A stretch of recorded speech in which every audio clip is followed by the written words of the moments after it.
Bonjour, je me présente Ariette Lamia, orthophoniste, productrice et animatrice de cette émission podcast de Voice of Ortho. Un podcast qui donne la parole aux orthophonistes marocaines, mais pas que.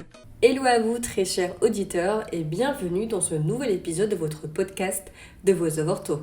Aujourd'hui je reçois une orthophoniste française, Joséphine, orthophoniste à Lille, qui nous parle de son amour pour le métier, mais surtout pour sa passion, création de matériel. Je vous invite donc à rejoindre ma conversation avec Joséphine. Très bonne écoute. Bonsoir Joséphine, Bonsoir Lamia, comment ça va? ça va très bien et toi? Ça va super. Merci beaucoup d'avoir accepté mon invitation de participer à cette aventure de Voice of Ortho. J'ai vraiment hâte de commencer cet échange avec toi parce que ça fait un petit moment que je te suis sur Instagram et j'aime beaucoup ce que tu partages.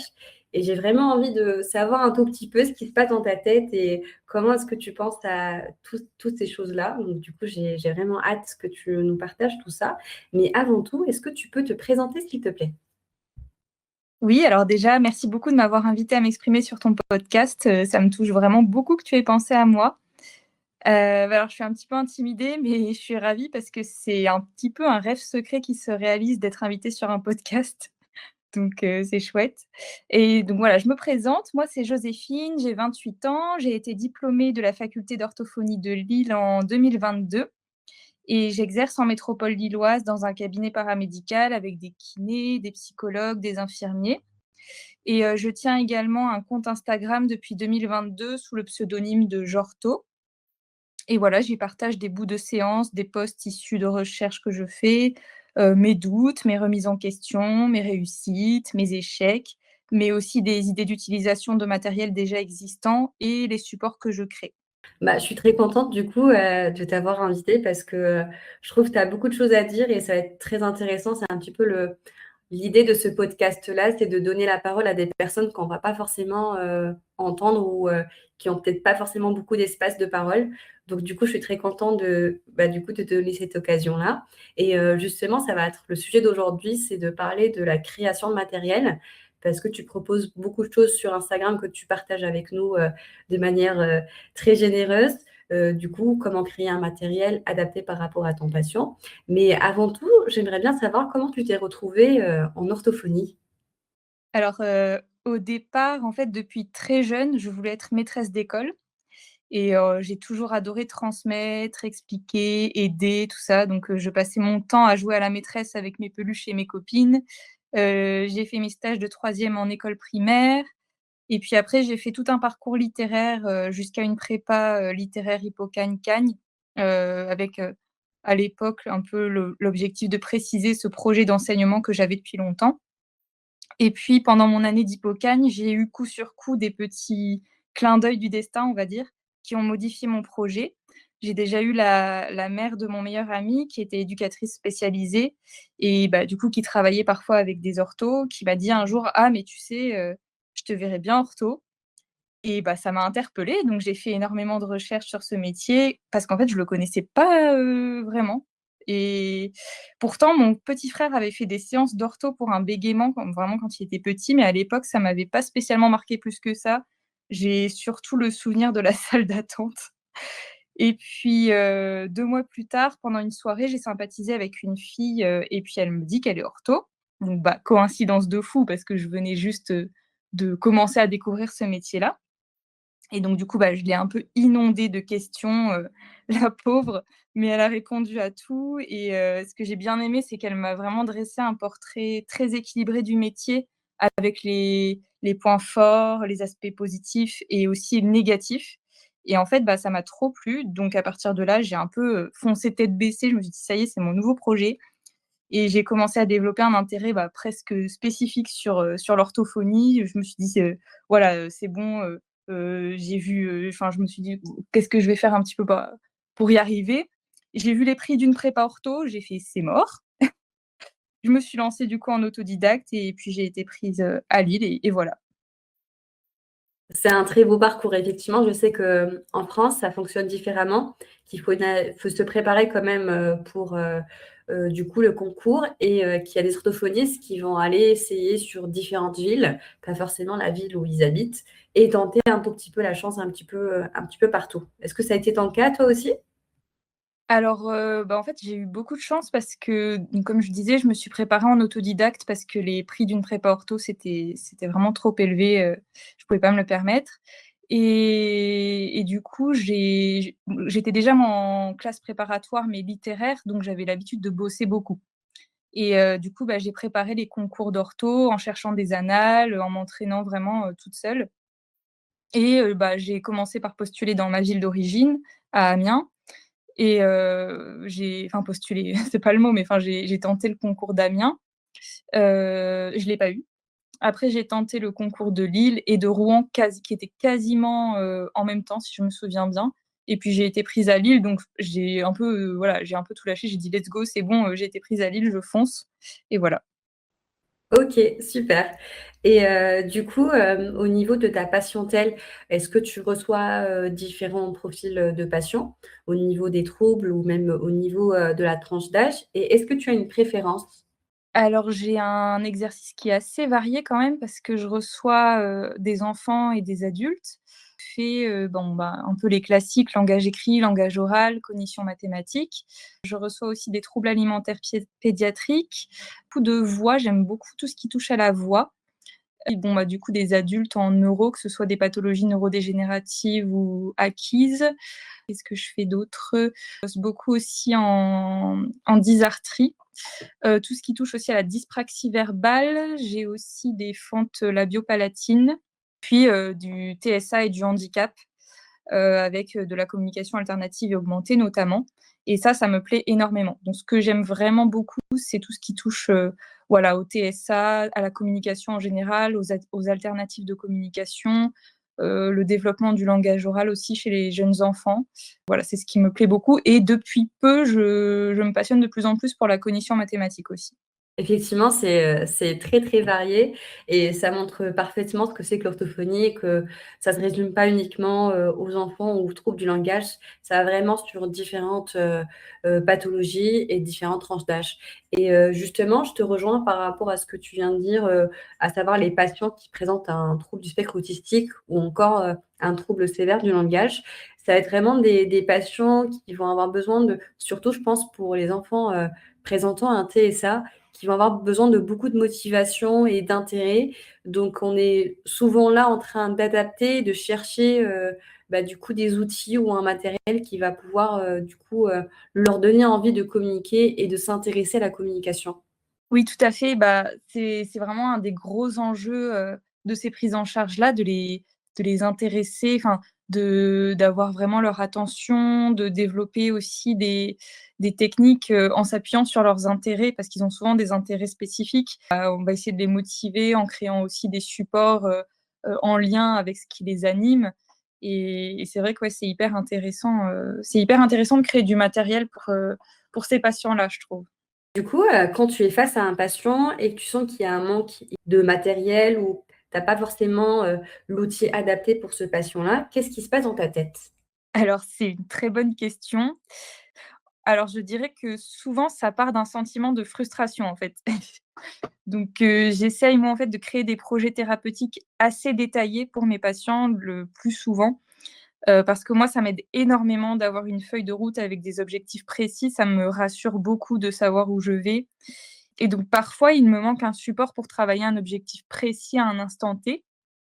Et donc, souvent, je m'en rends compte en séance, directement avec le patient. Donc, je commence à griffonner un petit truc sur une feuille volante. Je l'utilise pendant la séance. C'est moche, c'est voilà, mais c'est efficace sur le moment. Et ensuite, j'ai envie de le mettre au propre pour avoir vraiment un support joli que je puisse réutiliser aussi, parce que bon, ma vieille feuille volante, elle va pas tenir la route très longtemps. Donc voilà, c'est un petit peu voilà, ça part vraiment d'une petite frustration, par exemple, j'avais créé des tableaux à double entrée un petit peu dans le style «aligner, c'est gagner» pour travailler sur les accords en genre et en nombre des noms, des adjectifs, puis après avec les exceptions et cetera. Je les ai mis d'ailleurs sur, la boutique Mon Marché Ortho et voilà, c'est vrai que souvent, ça va assez vite dans ma tête, en fait. C'est plutôt la mise au propre qui est plus longue après. Donc du coup, ça part généralement d'un objectif bien spécifique, que tu as envie de travailler avec ce patient-là, mais tu as pas forcément un outil, qui du coup, bien concret, bien présenté pour ce patient-là. Et du coup, ma question, c'est une fois que tu as trouvé l'idée ou l'outil que tu as envie de créer, quelles sont du coup toutes les étapes par lesquelles tu vas passer pour fabriquer, du coup cet outil-là? Ben, généralement, du coup, ça part d'un blocage en séance, donc sur quelque chose où, comme tu disais, je me dis: «Ben, là, il me manque quelque chose de vraiment très précis, très spécifique pour cet objectif, précis-là». Donc à ce moment-là, je vais avoir une idée souvent qui surgit dans ma tête. Je griffonne du coup, comme je disais, un petit support, moche mais rapide. On l'utilise en séance et après je le mets au propre et bah, pour ça, j'utilise beaucoup Canva, par exemple. Est-ce que parfois tu peux te référer à un matériel déjà existant, mais que tu trouves pas forcément adapté à un patient? Parce que des fois, ça peut arriver d'utiliser, par exemple, des jeux éducatifs qu'on peut retrouver au niveau des grandes surfaces, parce que c'est peut-être un jeu ou un élément qui intéresse beaucoup, peut-être un patient présentant un TSA, mais que tu as besoin de l'adapter. Du coup, comment est-ce que tu procèdes dans ce genre de situation, par exemple? Ah, c'est vrai que ça peut m'arriver, oui, d'adapter des jeux, soit des jeux du commerce, soit aussi parfois de partir d'un matériel ortho, mais de chercher des façons de l'adapter, parce que j'aime bien aussi essayer de tirer parti d'un matériel du plus de façons possible et donc il y a aussi ça. Mais si on part des exemples des jeux du commerce, je vais regarder comme c'est un support qui plaît à mon patient, on va dire, je vais essayer de créer des outils autour pour, solliciter la communication ou, pour, pouvoir faire des activités avec vraiment, un but, orthophonique, pour répondre à mes objectifs à moi. Donc si on reste dans le champ du TSA, bah, ça peut être par exemple de se créer une task box, donc qui est issue de la méthode, Teach.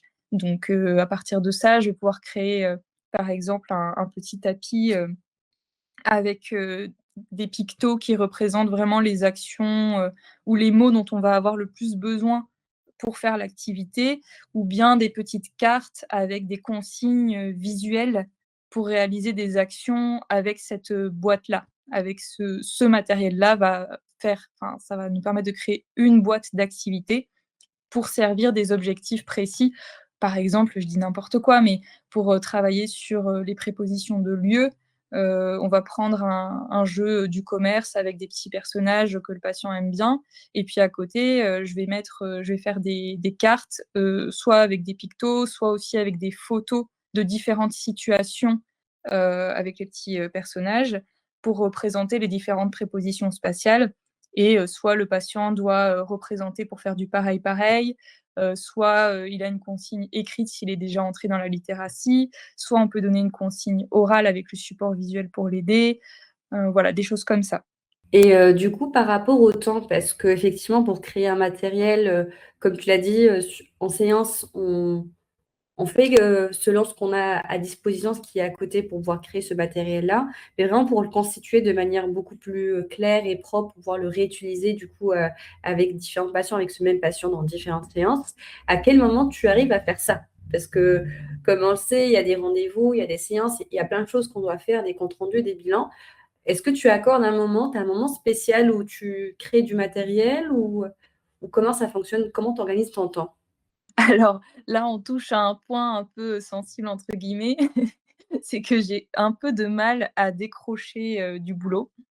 Et donc j'ai tendance à vraiment y passer énormément de temps et donc ça empiète aussi sur mon temps personnel. Donc c'est quelque chose que j'essaye d'améliorer, mais voilà, pour l'instant, j'ai un peu de mal à poser des limites quand même. Donc généralement, tout ce qui est création de matériel, comme en plus c'est quelque chose qui me plaît vraiment et qui m'a toujours animée dans le métier depuis, le début, même pendant les études, c'était vraiment quelque chose qui me plaisait énormément. Bah, c'est quelque chose que je vais faire pendant mes week-ends.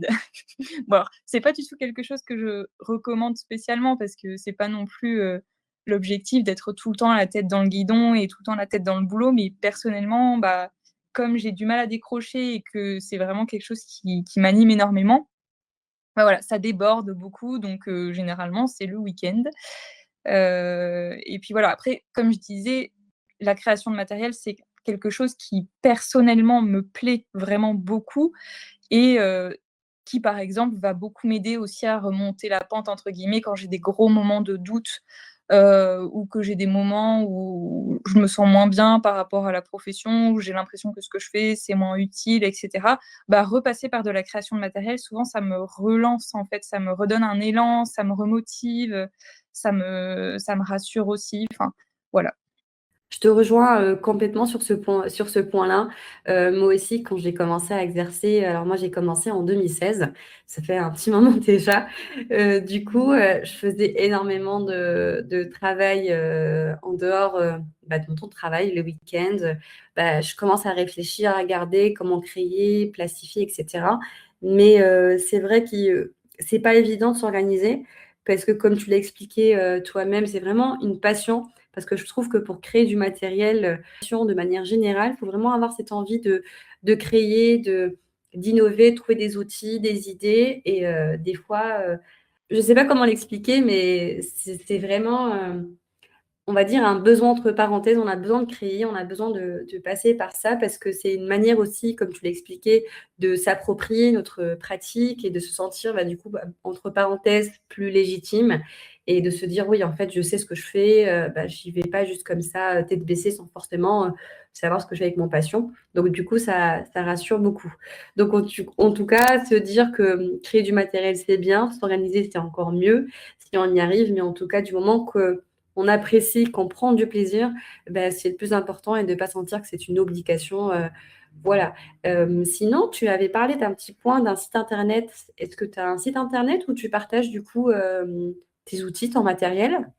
Oui, alors en fait, il y a plusieurs canaux sur lesquels je partage, les supports que je crée. Donc il y a déjà sur mon compte Instagram, donc parfois c'est juste un post que je fais, où, on peut, récupérer quelque chose.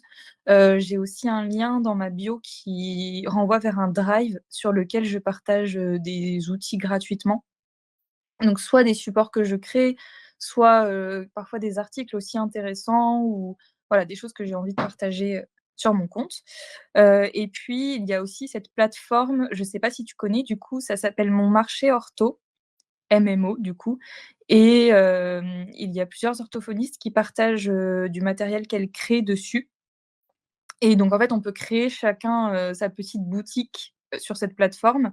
Donc moi, j'ai créé la mienne avec le même pseudonyme que sur mon compte Instagram et dessus, je partage, des supports, souvent gratuits, et quand c'est payant, j'essaye vraiment de mettre des petits prix parce que mon but, c'est pas de m'enrichir sur le dos des autres orthos, mais plutôt de partager ce que je fabrique. C'est vrai que je suis tombée sur ce site-là il y a un petit moment, mais j'ai pas trop regardé. Donc effectivement, c'est super intéressant de savoir qu'il y a ça et aussi que tu partages autant de choses. Moi, honnêtement, je ne savais pas. Généralement, ce qui m'arrive, quand je regarde tes stories, parce que tu es quand même relativement, très active sur les réseaux sociaux et des fois tes stories, tu écris vraiment un texte et j'ai pas forcément le temps de tout lire. Du coup, je fais une petite capture, je me dis: «Je prends un petit moment, je lirai plus tard». Mais en tout cas, tout ce que tu partages, je trouve ça super intéressant et tu as une approche, du coup, tu te réfères généralement à pas mal d'articles, d'études qui ont été faites et je trouve que c'est vraiment un réel plus, pour nous, surtout que, tu arrives à rendre l'information facile et accessible aux personnes qui vont peut-être pas forcément avoir le même réflexe que toi d'aller regarder sur, les articles et ce qui se passe actuellement au niveau de la littérature de manière générale, scientifique, en ce qui concerne l'orthophonie. Donc je trouve que vraiment c'est super. Donc du coup, tu passes quand même beaucoup de tes week-ends à, t'informer, à lire et du coup à créer. Bah, déjà, merci beaucoup pour le compliment, c'est très, très gentil. Ça me fait vraiment plaisir d'avoir ce retour-là parce que c'est vrai que c'est une des choses qui est très importante pour moi aussi dans le métier d'orthophoniste, c'est important pour moi vraiment de rester à jour sur les avancées de la littérature et d'essayer vraiment de faire des choses qui collent aux recommandations actuelles. C'est important pour moi. Je sais que je suis loin d'être, la meilleure dans ce domaine-là, mais j'essaye vraiment de creuser, mais ça prend vraiment énormément de temps et du coup, le fait que tu me dises que que ça marche et que ça rend les choses accessibles, ça me touche beaucoup, merci. Et oui, du coup, c'est vrai que je passe quand même pas mal de temps, de mon temps libre, à soit créer des choses, soit lire effectivement des articles ou des bouquins ortho. Mais parce que comme je disais un petit peu plus tôt, l'orthophonie, c'est vraiment un intérêt très, très, très fort pour moi et du coup, j'ai du mal à poser un peu les limites là-dessus. Mais bon, ça c'est aussi, beaucoup de plaisir, hein, donc c'est pas, c'est pas du négatif, quoi. Super. Bah, effectivement, comme je le disais, du moment qu'on prend du plaisir, qu'on a cette soif du savoir, il faut aller, du moment que j'ai cette énergie-là, parce que je pense que, comme tu l'as très bien expliqué, il y a des hauts et des bas. Des fois, on est motivé, des fois un petit peu moins. Des fois, on est face à un patient où, bah, ça passe pas et du coup, ça rassure de se référer à pas mal de choses, à des études qui ont été faites qui, du coup, nous aident et on arrive à comprendre de plus en plus, comment, du coup, gérer tout ça. Et du coup, ma question suivante, c'est comment tu sais que l'outil, il marche? Alors, je me pose plusieurs questions pour vérifier ça. Je me demande déjà, est-ce que ça travaille bien l'objectif ciblé, l'objectif que j'avais? Est-ce que, voilà, j'avais une frustration parce que, j'avais un objectif très précis pour lequel soit je n'ai pas, soit je ne trouve pas de matériel vraiment, spécifique pour le travailler. Donc est-ce que ça travaille bien, du coup, mon objectif? Est-ce que ça tient bien, dans le timing de la séance? Est-ce qu'il y a une «rejouabilité» entre guillemets, possible? C'est-à-dire, est-ce que vraiment ce matériel, je peux le réutiliser, soit avec d'autres patients, soit même avec le même patient? Est-ce qu'il y a une progression, comme des niveaux? Est-ce qu'une évolution est possible au sein de ce support? Ou est-ce que, je peux l'utiliser une fois, 2 maximum et après bon, c'est bon, on a compris? Est-ce que ça débloque mon patient? Est-ce que ça l'aide justement à passer ce blocage-là sur une notion, qu'il avait, où il comprenait pas ou alors, parce que parfois c'est ça aussi, parfois, c'est pas seulement qu'il y a pas de matériel existant, c'est que, j'ai l'impression parfois de cibler un objectif, précis avec un patient. J'ai déjà essayé avec du matériel existant, plusieurs choses, puis ça suffit pas, ça débloque pas ou ça permet pas vraiment d'ancrer la notion. J'ai l'impression que ça s'automatise pas, donc j'ai envie de créer un support un peu différent mais supplémentaire, pour voir si ça permet d'automatiser un petit peu plus. Donc, autre question, voilà, est-ce que ça débloque mon patient? Et enfin, est-ce que c'est un peu ludique quand même? Et est-ce qu'il y prend du plaisir? Même si j'avoue, je mets pas forcément l'aspect le plus ludique dans le sens, le plus pur du terme, au premier plan. Heu, Ce que je cherche en priorité, c'est quand même l'efficacité et en fait, le ludique, je l'apporte parfois en dehors du support. Donc avec, soit un petit jeu carotte en parallèle, soit avec la façon dont on va utiliser le support. Par exemple, voilà, ce que je disais, je reprends mon exemple du aligner, c'est gagné. En soi, c'est pas le support est pas le truc le plus fun du monde, mais le fait de, d'avoir un petit enjeu, de barrer des cases, ou de poser des jetons, d'avoir un double dé à lancer, enfin, des petites choses comme ça. On peut mettre des petites figurines, c'est ça qui va apporter le côté ludique autour. Ou alors, parfois je fais un petit peu de «déco», entre guillemets du support, soit adapté au goût de mon patient si c'est vraiment un support pour un patient précis, soit, adapté, aux goûts un peu plus généraux des patients, on va dire. Et si par exemple une ou un orthophoniste a envie de se lancer aussi ou un étudiant en orthophonie a envie de créer du matériel, mais il sait pas forcément, par où commencer, quoi utiliser? Est-ce que tu as parlé de Canva, est-ce qu'il y a d'autres outils que tu utilises justement, qui, du coup vont faciliter la prise en main et la création de matériel? Oui, alors, moi, j'utilise quand même énormément Canva. J'ai pris un abonnement, pro d'ailleurs, pour avoir accès à tout et pas être bloquée au niveau des images, que je peux utiliser. Ça me permet d'avoir accès vraiment à une banque d'images, libre de droit, qui est assez conséquente donc ça, c'est assez intéressant et puis Canva, ça permet de faire vraiment beaucoup de choses facilement. Je trouve que c'est assez, facile d'utilisation. Pour le coup, ça permet de faire des supports qui sont facilement esthétiques sans y passer non plus un temps considérable. C'est aussi avec ça que je fais tous mes posts Instagram et en fait, ça permet aussi d'avoir des modèles, à réutiliser d'une fois sur l'autre, donc ça fait aussi gagner du temps. Sinon j'utilise, tout ce qui est, donc la plateforme Altinae, donc qui était avant langageoral.com, langageécrit.com, et cetera. Donc ça permet pas de faire du matériel qu'on peut commercialiser pour le coup parce que, bah, c'est une plateforme payante, donc on peut pas utiliser ça. Mais c'est hyper intéressant déjà, pour, transmettre aux familles des exercices, pour s'entraîner en dehors des séances et du coup d'essayer d'automatiser et de transférer les notions. Et puis ça permet aussi de créer pas mal de supports à imprimer. Donc, bah, je l'utilise beaucoup pour me créer des cartes. No En fait, tout ce qui est un peu matériel de base avec des cartes pour dénommer, pour faire, des jeux de cartes, des batailles, des doubles, des jeux de cette famille. Là, je suis en train de me faire tout un truc de cartes sur des paires minimales, pour avoir vraiment les images, et bosser sur les paires minimales, en articulation, par exemple. J'en ai fait aussi parce qu'on peut faire des cartes avec comment? En gros, on a une image et en dessous, on a des ronds et chaque rond représente un son dans le mot, donc ça permet de faire de la décomposition phonologique, et cetera. Et sinon, bah, notamment pour mes patients avec un TSA, j'utilise en fait, ce qui est proposé par leur outil de communication. Donc moi, de mon côté, j'essaye d'avoir des versions de leur outil de communication. Donc par exemple, j'ai TD Snap, j'ai Grid, j'ai Avaz, tout ça. Et en fait, à partir de ces outils de communication, on peut créer aussi des supports. On peut récupérer déjà les pictos, on peut créer des TLA, on peut, créer moi j'avais fait des colliers de communication aussi, on peut faire des cahiers de vie. Voilà, donc ça peut être assez riche aussi d'utiliser ces outils-là.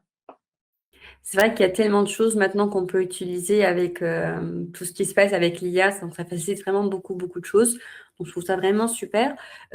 Justement, je suis intéressée par rapport à ce que tu viens de dire, parce que j'utilise également le TD-Snap avec mes patients avec des troubles de la communication, où justement, j'utilise principalement pour créer des TLA. Je trouve ça super pratique. Mais pour ce côté-là que tu viens d'expliquer par rapport au cahier de vie, est-ce que tu le fais directement sur l'application? Alors, ça dépend des patients. J'ai certains patients, pour lesquels on le fait directement sur l'application, donc on peut se créer un dossier cahier de vie et on va, mettre à l'intérieur du coup, tout ce qui est en lien pour, donc moi j'ai des patients avec lesquels, j'ai un peu l'objectif d'améliorer le récit de soi, enfin savoir se raconter, savoir raconter des choses, qui nous sont arrivées, et cetera. Donc on va bien sûr naviguer dans l'ensemble de l'outil de manière générale, mais on peut aussi avoir créer un dossier pour avoir des choses stables à montrer, à plusieurs intervenants, pouvoir, ajouter des photos notamment, et cetera. Et sinon, j'utilise aussi, bah, j'utilise les pictos de l'outil et on les imprime et on les met dans un cahier vraiment à part, avec, du coup des photos des activités qu'ils ont faites, les pictogrammes en dessous, j'écris aussi le texte en dessous, voilà. C'est vrai que moi, personnellement, j'utilise plutôt un cahier externe où on va du coup rajouter des pictos, des phrases et avec les photos. Donc, j'ai trouvé que c'était possible de créer directement un cahier de vie sur DD Snap.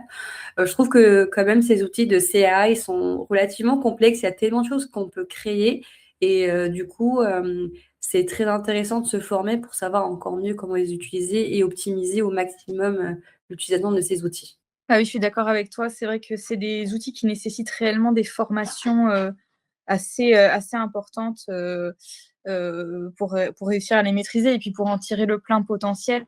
Et bah, pour ça, je recommande vraiment beaucoup, les formations de Oseo, qui proposent beaucoup de formations, dans le champ du TSA, et du handicap, mais beaucoup du TSA, avec des petites capsules vidéo. Ils proposent aussi des ateliers pour apprendre justement à maîtriser les outils. C'est vraiment hyper intéressant, il y a plein de choses, qui permettent de mieux se repérer et puis aussi d'avoir des idées justement, d'activités à faire en séance à partir des outils de communication pour vraiment, utiliser les outils et bah, apprendre à nos patients à s'en servir dans des contextes, variés.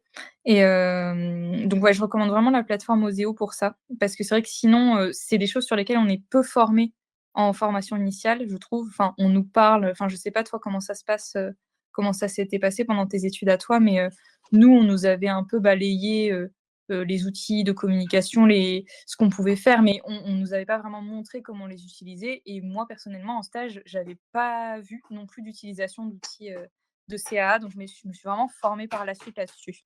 Alors du coup, pour moi, c'est à peu près pareil.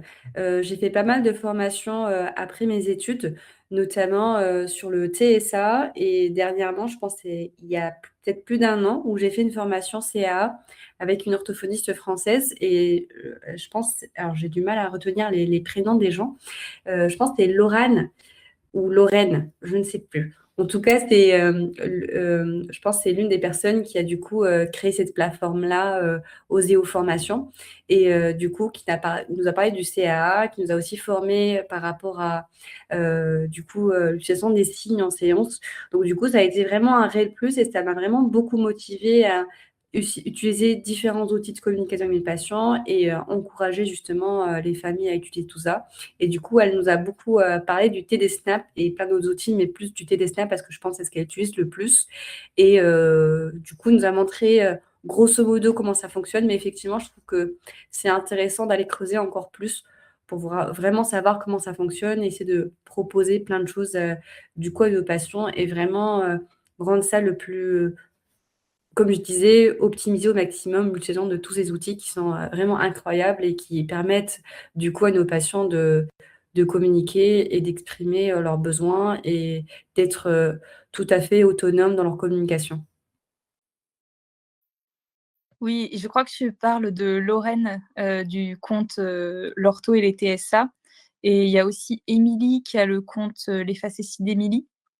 Donc elles font pas mal de capsules vidéo, très, très intéressantes et du coup, tout à l'heure, par exemple, je parlais des task box, issues de Teach et ça, c'est des capsules vidéo qui ont été faites par, Émilie justement et c'est passionnant. Enfin ça en fait, quand tu regardes ces capsules vidéo, là-dessus, tu as juste envie d'en créer, plein et enfin moi, ça fait partie des sources de motivation et d'inspiration que j'ai aussi pour créer parce que, j'en ai pas trop parlé, jusque-là, mais je m'inspire aussi énormément de plein d'orthos que je suis sur les réseaux et qui sont, hyper inspirantes, qui créent beaucoup de matériel et moi, à chaque fois que je le vois, en fait, j'ai envie de le reproduire aussi. Je me dis: «Ah ouais, c'est trop bien, je vais le faire aussi» et bah, ça motive quoi, c'est chouette et sinon en formation sur la CAA, j'en ai fait une, vraiment chouette, qui était en présentiel avec, Christelle Pirken et Marie Berkmans.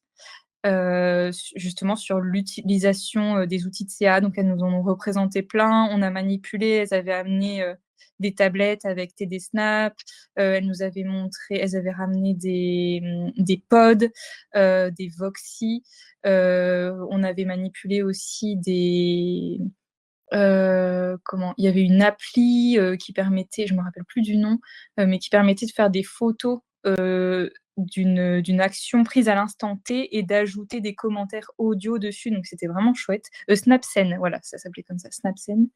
Hem, donc ouais, non, vraiment, il y a plein d'orthos sur les réseaux qui sont, assez incroyables et qui partagent énormément de choses aussi, très généreusement et ça mo franchement, c'est hyper inspirant.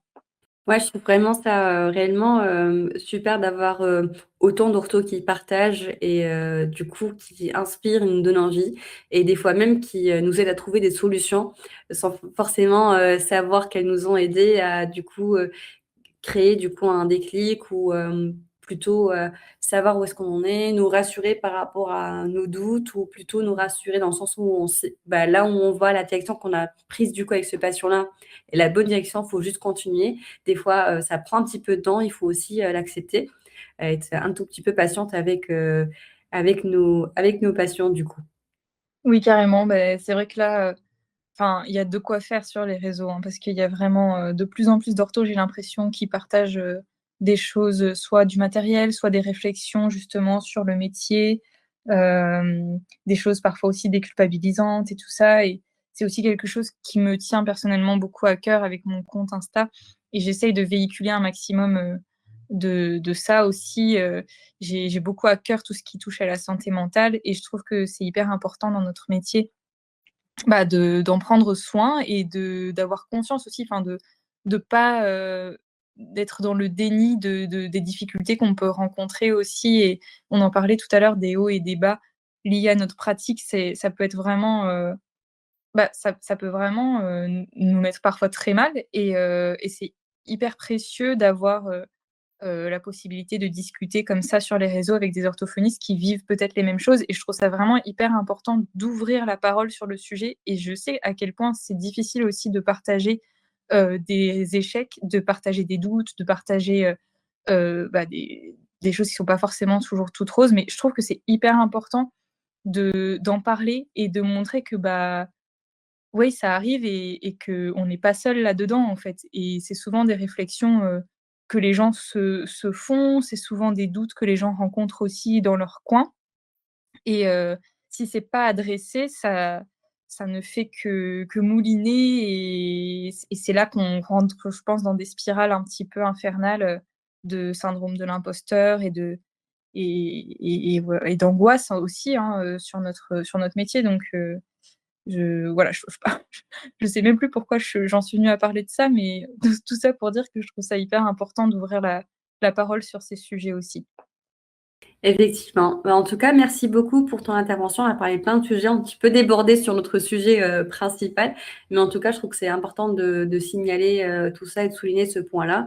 Donc, du coup, entourez-vous de personnes, bienveillantes et partagez et n'hésitez pas à, du coup, demander de l'aide si, du coup, vous ressentez, le besoin.